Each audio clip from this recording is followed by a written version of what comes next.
guys, and welcome back to my channel. So for today's video, I'm gonna upload my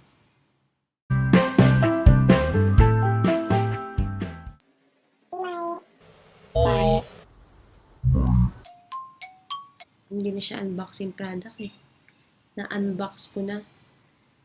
It took me 25 minutes and 13 seconds para mag-unbox ng product kanina.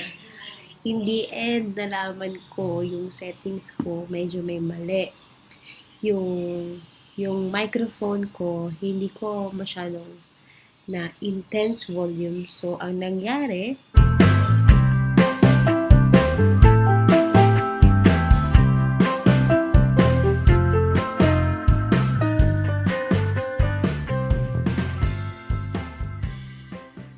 hindi marinig. Ang sakit. Na-unbox ko na lahat. Natanggal ko na lahat. Pati yung mga sticker, mga kalat-kalat. Na-unbox ko na lahat dun sa first video ko, kaso hindi maintindihan. Dahil hindi marinig. Sabihin ko na lang sa inyo kung ano yung mga nabili ko, ha. Ito, Maybelline Lash Sensational. Ito, Maybelline Fit Me Foundation.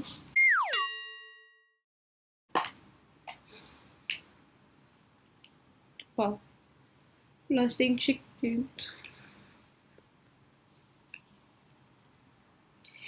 Hindi nyo na makukuha yung feeling na pagka pinunbox, yung happiness, hindi ko na masishare sa inyo. So,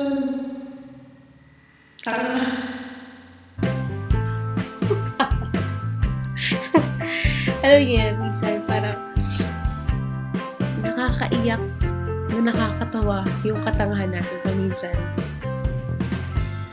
Sorry nakita ko simula kanina.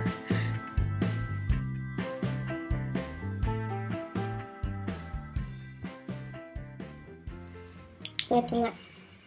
One day tattoo. Yan. Ito yung box niya. Kaka-open ko lang kanina. Ito naman, Lash Sensational Mascara. Ito siya.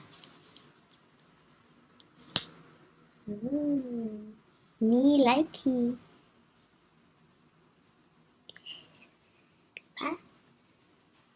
Sa totoo lang po, gusto kong bilhin kanina yung Heroin Make Mascara.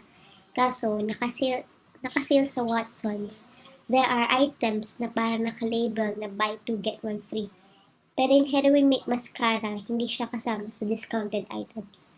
So, it took me a while first to check which mascara I need to buy kasi nanood muna ako ng YouTube for about few minutes to check ano yung magandang mascara na drugstore mascara. Next, ito nga, Maybelline Fit Me. Press powder in natural beige 220. Tapos ito, traditional sa Etude house. Okay. Ito muna yung una kong nabili. Gusto ko lang talaga ito. Lagay ko na. Ito nga pala sa mukha ko. Ito wala tong blush on na. Ito meron. Yung nga, yung natural looking, long-lasting cheek tint. Maganda siya. Napaka-smooth powder finish. Saka na lang i-review about those products ha. Next time na lang.